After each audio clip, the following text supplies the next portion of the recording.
नमस्कार, आदाब, सत श्री अकाल। सांस्कृतिक राजधानी न्यूज चैनल में आपका स्वागत है और मैं हूं आपके साथ पिंकी प्रेरणा। आइए बढ़ते हैं खबरों की ओर। भाजपा के प्रदेश अध्यक्ष बाबूलाल मरांडी ने संकल्प यात्रा के क्रम में गुरुवार को सिमडेगा में जनसभा को संबोधित किया। उन्होंने प्रधानमंत्री नरेंद्र मोदी के नेतृत्व में हासिल की गई उपलब्धियों का बखान किया। वहीं राज्य सरकार को हर मोर्चे पर फेल करार देते हुए जनता से भाजपा को समर्थन देने की अपील की। उन्होंने कहा कि प्रधानमंत्री नरेंद्र मोदी के नेतृत्व में महिला सशक्तिकरण की दिशा में कई कार्य किए गए हैं और लोकसभा विधानसभा में महिलाओं के लिए 33% आरक्षण एक बहुत बड़ी पहल है। दूसरी, हम सब लोग उसके बाद लक्ष्मी पूजा भी आता है, यानी लक्ष्मी की भी हम लोग आराधना करते, माँ लक्ष्मी की भी हम लोग पूजा करते। फिर उसके बाद ज्ञान की देवी सरस्वती की भी हम लोग आराधना करते। और भारतवर्ष में तो कहा गया है कि जहाँ नारियों की पूजा होती है वहाँ देवता भी रमन करते, यानी वहाँ उनका भी विचरण करते हैं, वहाँ वो भी जन्म लेने के लिए ललायित रहते हैं। वो भारत भूमि यानी आज से नहीं, सदियों से अपने देश में नारियों की वो सम्मान है, वो मान है। दुनिया ने तो इसको देखा ही नहीं है।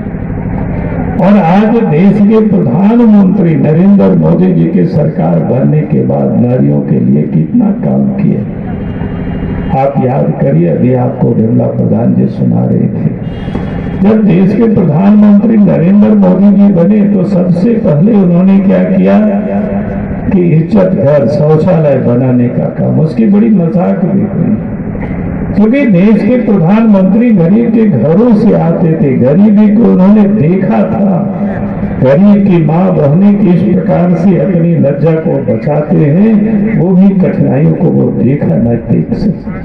और इसलिए देश के प्रधानमंत्री ने तय किया कि नहीं, इस देश के अंदर में जो हमारी माँ बहनें हैं उनको इज्जत घर देनी चाहिए। और उसने शौचालय बनाने का यह आरंभ हुआ। उन हुनरमंद लोगों की भी चिंता की, ताकि देश के प्रधानमंत्री ने क्या कहा कि 2047 तक भारत को हमें विकसित भारत बनाना। ये विकसित भारत कैसे बनेगा? सबका साथ, सबका विकास, सबका विश्वास और सबका प्रयास। कोई एक आदमी से नहीं बनेगा, सबको उसमें लगना पड़ेगा, सबको प्रयास करना पड़ेगा। तो देश के प्रधानमंत्री नरेंद्र मोदी जी ने इतनी बड़ी बड़ी काम कर रहे हैं, तो इसलिए मैं आप सब से यही करने के लिए, यही बताने के लिए आया हूं। आज देश के प्रधानमंत्री का जापान आपने देखा कि देश के प्रधानमंत्री पूरी दुनिया में सबसे आज लोकप्रिय है।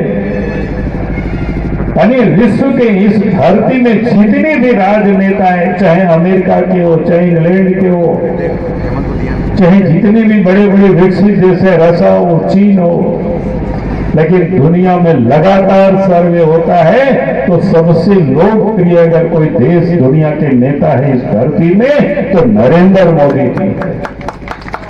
फिर अभी अभी 20 का सम्मेलन हुआ, भारत में बड़ा सशक्त हुआ। क्या हो रहा है? केस मुकदमा सब चल रहा है कि नहीं चल रहा है? अभी भी हेमंत सोरेन ईडी वाले नोटिस दे रहे हैं, नोटिस से बचने के लिए ईडी से सुप्रीम कोर्ट तक दौड़ लगाई। सुप्रीम कोर्ट ने कहा कि नीचे जाओ हाई कोर्ट। भाई कहता है कि हमको फंसाया जा रहा है, आदिवासी है। भाई आदिवासी है तो क्या है? आपको कोई चोरी करने की इजाजत थोड़ी दी जा सकती है। कानून की नजरों में सब बराबर है, चाहे वो राजा का बेटा हो, चाहे वो एक चौकीदार का बेटा हो, सब कानून के नजरों में बराबर है। एक काम के लिए बराबर की सजा मिलेगी। तो ये कैसे बचेंगे?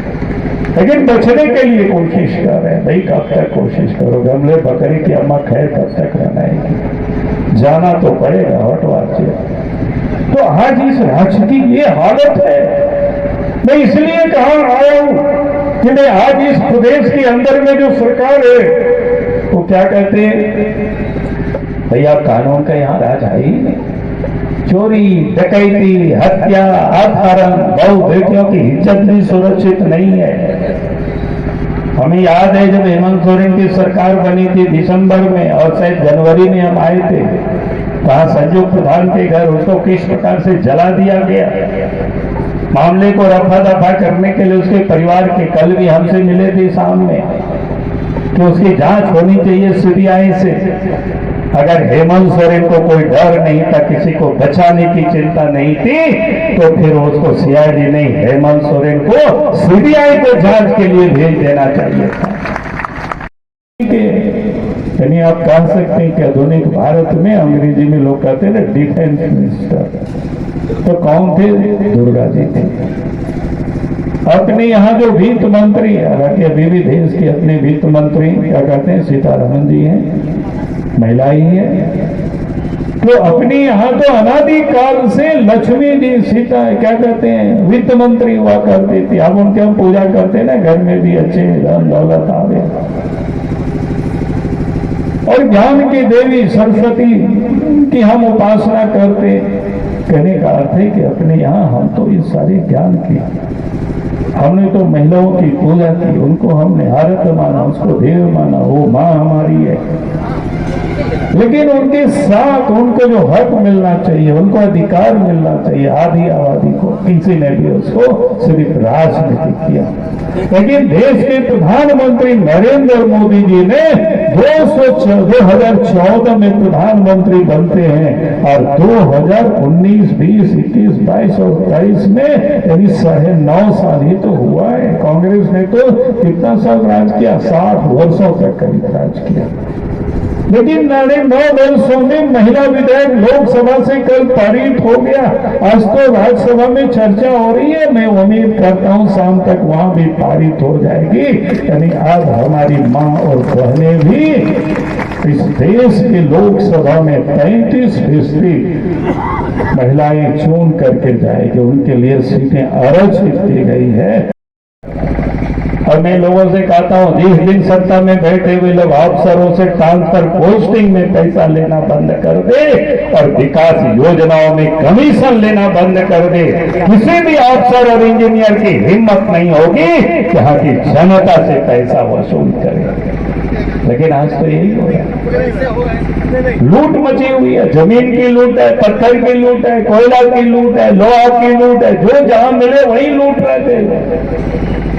इस देश के प्रधानमंत्री गरीबों की, किसानों की, मजदूरों की, महिलाओं की चिंता करते हैं और राज्य के मुख्यमंत्री किसकी चिंता में लगे रहते हैं? भ्रष्टाचारियों को कैसे बचाया जाए, झारखंड के लुटेरों को कैसे बचाया जाए, दलाल को कैसे बचाया जाए, बिचौलियों को कैसे बचाया जाए। और उसके लिए दिल्ली से, सुप्रीम कोर्ट से करोड़ों करोड़ टका खर्च करके वकीलों को लाते हैं। नौजवानों को कहते हैं हम रोजगार देंगे कि भाई आप 5 साल, आप 4 साल होने को चला है, प्रत्येक साल इनका नियुक्ति वर्ष होता है।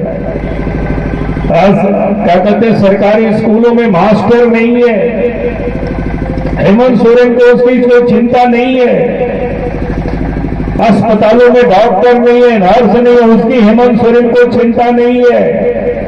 लेकिन हेमंत सोरेन को चिंता क्या है? पूजा सिंघल कैसे बचे। हेमंत सोरेन को चिंता है कौन और भी कई लोगों का नाम है, वो लोग कैसे बचे, उसी काम में लगे हुए। और इसलिए मैं आप सब लोगों से यही करने के लिए आया हूं, झारखंड से इस भ्रष्ट अफसर को, भारत सरकार को उखाड़ फेंकना, यही संकल्प करके चला।